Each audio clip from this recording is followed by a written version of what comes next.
আসসালামু আলাইকুম বন্ধুরা, কেমন আছো? আশা করি তোমরা অনেক অনেক ভালো আছো। আজকে যে বিষয়টা তোমাদের সাথে শেয়ার করতে যাচ্ছি সেটা হচ্ছে লেট এর ব্যবহার নিয়ে। সো বন্ধুরা, আজকে আমি পার্ট 1-এ কিছু লেটের ব্যবহার তোমাদের দেখাবো, কারণ লেটের ব্যবহার কিন্তু অনেক কঠিন আবার অনেক সহজ। সো তোমরা যারা পারো তারা তো পারোই, কিন্তু যারা জানো না তাদের জন্য অনেক কঠিন। যাই হোক বন্ধুরা, আমরা আজকে লেটের ব্যবহার শিখবো, কারণ পার্ট 1-এ কয়েকটা লেটের ব্যবহার দেখব, আর পার্ট 2-এ আমরা বাকি যে লেটের ব্যবহারগুলো আছে সেগুলো শিখে ফেলবো।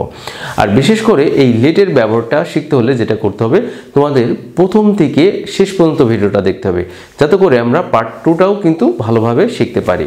যাক বন্ধুরা, দেরি না করে চলে যাচ্ছি। যে লেট মানে অনেক সময় আমরা সেন্টেন্সের ভিতরে থাকলে আমরা বলি দাও। সো অনেক সময় ওই দাও অর্থটা কিন্তু গিভ দিয়েও আমরা করতে পারি। যাক বন্ধুরা, একটা হচ্ছে লেট দিয়ে অনেক সময় আমরা বলে থাকি লেট মানে দাও, আর গিভ মানেও দাও। এখন কখন কোনটা কোথায় ব্যবহার করব, দুইটা সেন্টেন্স লিখব। একটা হচ্ছে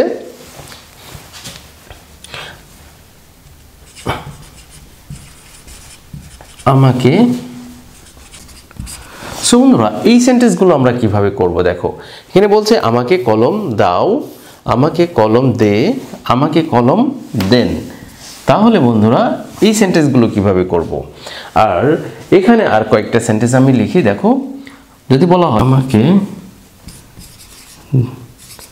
যেতে দেন, তাহলে এই সেন্টেন্সগুলো আমরা কিভাবে করব?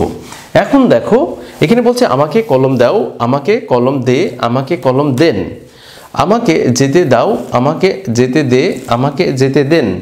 তার মানে এখানে দেখো এই সেন্টেন্সগুলো কিন্তু একটাই, কারণ আমরা এইগুলো ব্যবহার করি যখন কারোর সাথে আমরা তুমি করে ব্যবহারটা করব, সেক্ষেত্রে কিন্তু আমরা ব্যবহার করে থাকি এই আমাকে কলম দাও। বাট আমরা যখন কাউকে বলি যে কলম দে, তুই তুকারি করে যখন আমরা কোনো কথা বলি, সেই ক্ষেত্রে কিন্তু আমরা বলি কি আমাকে কলম দে। যেমন ফ্রেন্ডের সাথে যখন এরকম তুই তুকারি করে বলা হয়, সেক্ষেত্রে বলা হয় কিন্তু আমাকে কলমটা দে। আবার বলছে এখানে আমাকে কলম দেন, তার মানে যাকে সম্মান দাও এবং লেনদেন করে কথা বলা হয়, সেক্ষেত্রে কিন্তু আমরা ব্যবহার করি আমাকে কলম দেন। তার মানে কি এই দাও, দে, দেন, এইগুলো নিয়ে কিন্তু অনেক সময় আমরা কিন্তু কনফিউজড হয়ে যাই যে আসলে দেন ইংরেজি আবার কিভাবে হবে, আবার দাও ইংরেজি কি, আবার দে ইংরেজি কি, এরকম ধরনের অনেক সময় কনফিউজ তৈরি হয় আমাদের ভিতরে। বাট আজকে কিন্তু এই সব কনফিউজগুলো থাকবে না এই ভিডিওটা দেখলে। যাই হোক বন্ধুরা, আমরা আরেকটা এখানে বলছে, এখানে আমাকে যেতে দাও, আমাকে যেতে দে, আমাকে যেতে দেন। তার মানে কি এই জায়গাটাই কিন্তু আমরা কোনগুলো এই গিভ বসাবো নাকি হচ্ছে এখানে কি আমরা গিভ বসাবো না লেট বসাবো? এখন দেখো, দুইটা জিনিস কিন্তু সেম বলছে যে আমাকে কলম দাও, আর এখানে বলছে আমাকে যেতে দাও। তার মানে কি দুই জায়গায় কিন্তু দেওয়ার কথা বলছে। তার মানে আমরা কোথায় কখন কোনটা ইউজ করব? এখানে দেখো খুব ক্লিয়ারলি দেয়া আছে লেট মানে দাও, আবার গিভ মানেও দাও। এখন কোন জায়গায় কোনটা ইউজ করব? এখানে বলে দিই যে যখন কোনো সেন্টেন্সের ভিতরে এখানে এই লেটটা সবসময় কিন্তু পারমিশন অর্থে কিন্তু ব্যবহার করা হয়, কোনো কিছু অনুমতি দেওয়া বোঝাতে। সেই ক্ষেত্রে কিন্তু আমরা এখানে বলছি আমাকে কলম দাও, তার মানে কোনো কিছু পারমিশন দেওয়ার ক্ষেত্রে কিন্তু অনুমতি বা পারমিশন দেওয়ার ক্ষেত্রে কিন্তু আমরা লেটটা ব্যবহার করতে পারি। এখন দেখো, এখানে বলছে আমাকে কলম দাও, আর এখানে আমাকে যেতে দাও। তার মানে এখানে দেখো এটা একটা নাউন।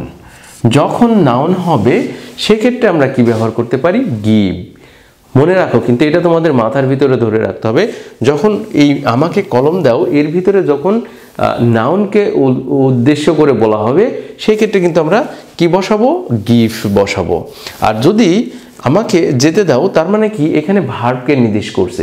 যদি ভার্বকে নির্দেশ করে তাহলে আমরা লেট বসাবো। তাহলে প্রথমে আমরা এই সেন্টেন্সটা করে ফেলি। তাহলে এখন সেন্টেন্সগুলো করতে হলে এর কিছু গঠন আছে।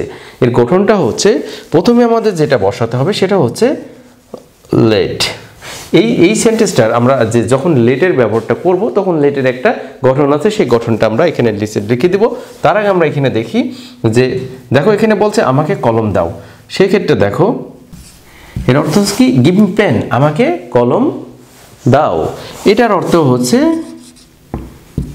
গিভ মি পেন, আমাকে কলম দে। এটার অর্থ হচ্ছে গিভ মি পেন। তার মানে তোমরা বুঝতেই পারছো যে ইংরেজির ক্ষেত্রে কিন্তু একই জিনিস। আমরা ইংরেজির ক্ষেত্রে যখন কাউকে তুই তুকারি করে বলি তখনও যদি আমরা বলি গিভ মি পেন, তার মানে কি আমাকে কলম দে, অথবা আমাকে কলম দাও, আবার অথবা আমাকে কলম দেন, সেই ক্ষেত্রে কিন্তু ব্যবহার করতে পারি। এখন আসো যে এই জায়গায় যখন আমরা এইখানে নাউনটা পেলাম, কলম যেহেতু একটা নাউন, সেই ক্ষেত্রে কিন্তু আমরা এখানে আর লেটের ব্যবহারটা নিয়ে আসলাম না। যখন কোনো ভার্বকে করবে, উদ্দেশ্য করে বলা হবে সেন্টেন্সের ভিতরে, সেই ক্ষেত্রে কিন্তু আমরা কি নিয়ে আসবো, লেটের ব্যবহার নিয়ে আসবো। তাহলে আমরা যদি এখানে গিভ দিই, তাহলে যদি বলি give me go, give me go, এরকম আমরা কিন্তু করি নাই, হবে এরকম যদি বলি ও, তার মানে কি এই সেন্টেন্সটা কিন্তু হয় না। গিভ মি গো এরকম সেন্টেন্স আমরা কখনো বলি না গিভ মি গো, কিন্তু কারোর কাছ থেকে কোনো কিছু দেওয়ার ক্ষেত্রে বা চাওয়ার ক্ষেত্রে তখন আমরা বলি কি গিভ মি পেন, আমাকে কলম দাও, বা কোনো কিছু দেওয়ার ক্ষেত্রে কিন্তু আমরা বলি তখন গিভ। কিন্তু ভার্ব যখন ইউজ করা হবে সেই জায়গায় কিন্তু আমরা গিভটা ইউজ করব না। তাহলে আমরা এখানে কি ইউজ করব, এখানে আমরা লেটের ইউজটা করব, কারণ কি এখানে ভার্বকে বলছে।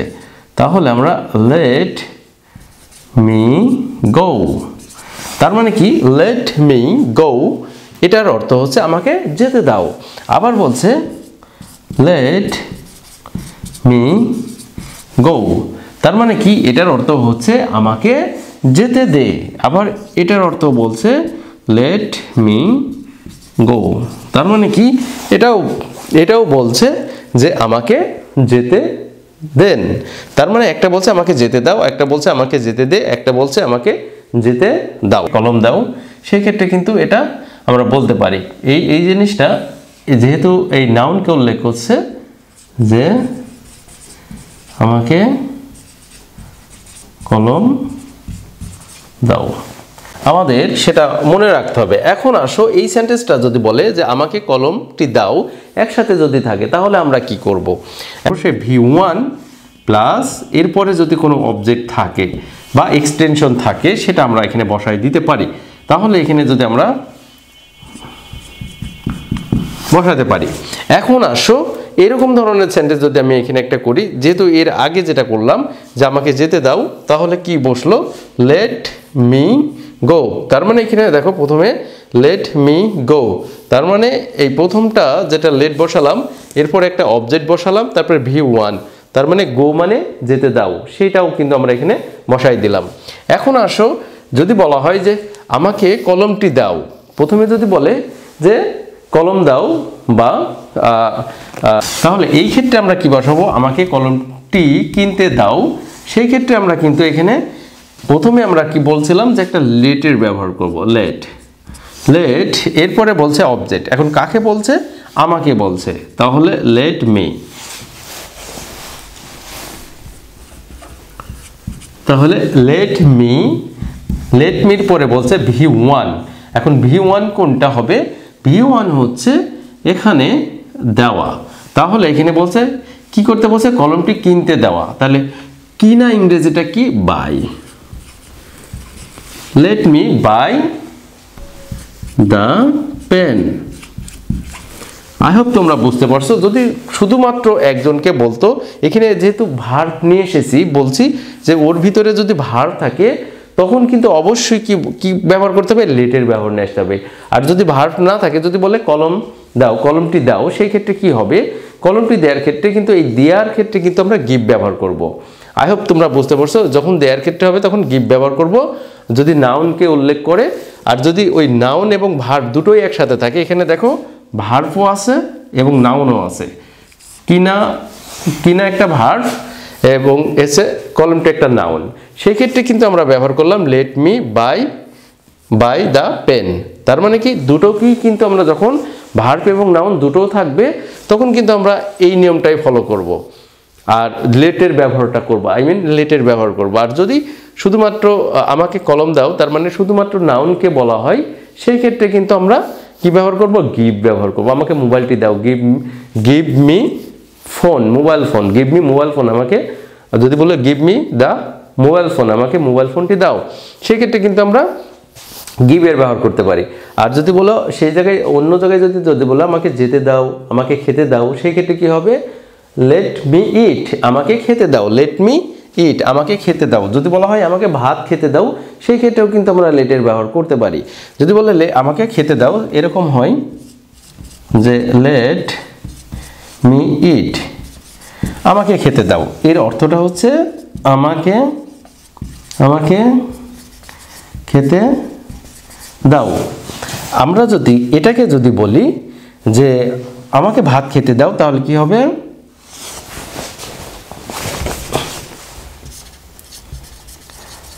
আমাকে ভাত খেতে দাও, সেই ক্ষেত্রে কি ব্যবহার করব? আমাকে ভাত খেতে দাও, সেই ক্ষেত্রে আমরা কি ব্যবহার করতে পারি?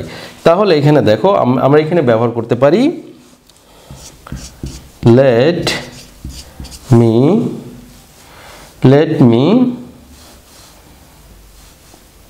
এখানে খেতে দেওয়া, লেট মি ইট রাইস, আমাকে ভাত খেতে দাও। আর এখানে বলছে আমাকে খেতে দাও, লেট মি ইট, আমাকে খেতে দাও। আর এখানে বলছে আমাকে ভাত খেতে দাও, লেট মি ইট রাইস। আবার যদি বলে যে আমাকে ভাত দাও, যদি বলে আমাকে ভাত দাও, তার মানে এই একটাতেই কিন্তু তোমরা বুঝে যাবে যে আমাকে ভাত দাও। এই ক্ষেত্রে তোমরা কি করবে? দেখো, প্রথমে বললাম লেট মি ইট, আমাকে খেতে দাও, তাহলে আমরা লেট মি ইটটা ব্যবহার করলাম। আবার বলছে আমাকে ভাত খেতে দাও, তার মানে নাউন এবং ভার্ব দুটোই আছে, সেই ক্ষেত্রে আমরা কি ব্যবহার করলাম? Let me eat rice. তার মানে কি, ভাত একটা নাউন এবং খাওয়া একটা হচ্ছে কি ভার্ব, সেই ক্ষেত্রে কিন্তু আমরা লেটটাও ব্যবহার করলাম। যেখানে ভার্ব এবং নাউন দুটোই থাকবে সেই দাও এর ক্ষেত্রে, সেইখানে কিন্তু আমরা লেটটা ব্যবহার করতে পারি, লেট মি ইট রাইস, সেই ক্ষেত্রেও ব্যবহার করতে পারি। শুধুমাত্র একটা নাউনকে যখন উল্লেখ করে বলবে, ওর ভিতর ভার্ব থাকবে না, সেক্ষেত্রে কিন্তু আমরা কি বসাতে পারি? গিভ বসাতে পারি। যেমন আমাকে ভাত দাও, এখানে কি লেট বসাবো না গিভ বসাবো? তোমরা বলে দাও। এখানে অবশ্যই আমরা কি বসাবো? গিভ বসাবো। গিভ